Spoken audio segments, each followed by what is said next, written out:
给他的一个 অনেক 努 ছবি 力 আছে। 证书 এই অনুষ্ঠানে তিনি উপস্থিত হয়ে অনেক আনন্দ 给他 এবং তিনি মনে করলাম বহু বছর পর 这个 আপনাকে 呢 দেখে 也 আপনি 是 তো আগের মতো 这个他到这个点儿上， আমার শুভানুধ্যায়ী হিসেবে ওনার কামনা এবং পূর্ণ হোক তিনি এটা আশা বলেছেন করি। আপনি যদিও তার চেয়েও 6-7 বছর বয়স বেশি কিন্তু আপনি দেখতে অনেক ইয়া মনে হচ্ছে You have to come to Bangladesh. চীনের গভীর অভ্যন্তরে যাওয়ার আমার সুযোগ হয়েছে। এমন সব খাবার খেতে হয়েছে যে সব খাবার আমি কোনোদিন জীবনে খাইনি। ফড়িং ভাজা, ওকে বড় চ্যালেঞ্জও ছিল ফড়িং ভাজাও খেতে হয়েছে, মজা লেগেছে, ভালো লেগেছে। আমি এমন রিপোর্টও দেখেছি যিনি জিয়াংসু প্রদেশে গ্রাম অঞ্চলে আপনি ওখানে গিয়ে গ্রামীণ ব্যাংক উদ্বোধন করেছেন ওখানে নারীরা আপনাকে সম্মাননী নারী সার্টিফিকেট দিয়েছেন দিয়েছে, হ্যাঁ। এবং এটা তাদের জীবনে একটা বিশেষ রেকর্ড হয়েছে বিশেষ স্মৃতি তো আপনি তাদের জীবন পরিবর্তন করতে পেরেছেন এখন আপনার এই প্রস্তাবিত দিনশ্রী তথ্য এবং চীনের প্রেসিডেন্ট শি জিনপিং এর প্রস্তাবিত চীনা স্তরের আধুনিকীকরণ তত্ত্ব এর মধ্যে কোনো মিল আছে অনেক সামঞ্জস্য আছে, বিষয়গুলো তো একই, বিভিন্নভাবে বলা হচ্ছে, ওকে কিন্তু একই ধরনের একই লক্ষ্যে আমরা পৌঁছানোর চেষ্টা করছি, অর্থাৎ একটা নতুন পৃথিবী সৃষ্টি করতে হবে। বাংলাদেশের অন্তর্বর্তীকালীন সরকারের প্রধান উপদেষ্টা অধ্যাপক মোহাম্মদ ইউনূস আজকে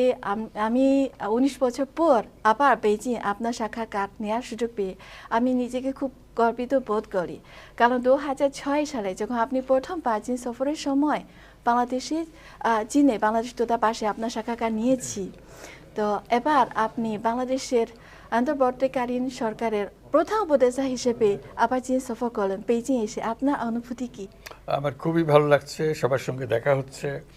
পুরনো বন্ধু বান্ধব যারা আছে তাদের সঙ্গে দেখা হচ্ছে, যেমন তোমার সঙ্গে দেখা হলো 19 বছর এর মধ্যে চলে গেল, তোমার ছবি দেখলাম, তোমার ছবি এখনো আগের মতোই,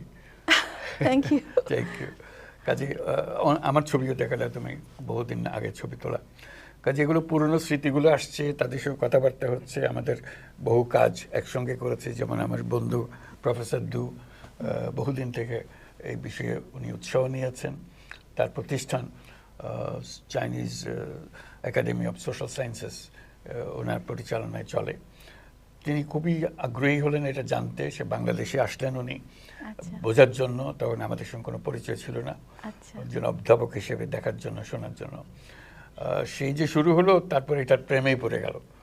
আর ছাড়তে পারে নাই, এটা সারা চীনের বিভিন্ন জায়গায় গিয়ে তাদের এই কর্মসূচি তারা প্রচার করেছে, গ্রহণ করেছে, তার মাধ্যমে এখানে মাইক্রোক্রেডিট অ্যাসোসিয়েশন অফ চায়না এরকম একটা বড় প্রতিষ্ঠানও সৃষ্টি হয়েছে, অনেকে এটার অনুকরণ করেছে, যার ফলে অ্যাসোসিয়েশন সৃষ্টি হয়েছে, তারা বাৎসরিক সম্মেলন করে, নানা উৎসব করে, তো এগুলো আবার সব মনে পড়ে গেল ওনাকে দেখে, আরও অনেক বন্ধুবান্ধব যারা ছিল তাদের সঙ্গে দেখা হলো এই উপলক্ষে, ওর পরিবর্তনটা তাদের নজরে পড়ছে, আগে ছিলাম আমার নিজের কাজ নিয়ে, এখন আবার কি সরকারের মধ্যে ঢুকে কি বিপদে পড়লাম সেগুলো বুঝতে চাচ্ছে তারা, কি হবে কেমন হবে, তো সার্বত্রিকভাবে যেটা হলো ভীষণ রকমের একটা সমর্থন সবার কাছ থেকে পেয়েছি, বিশেষ করে চীন সরকারের পক্ষ থেকে তাদের সমর্থন একেবারে সীমাহীন সমর্থন, কাজেই আমাদের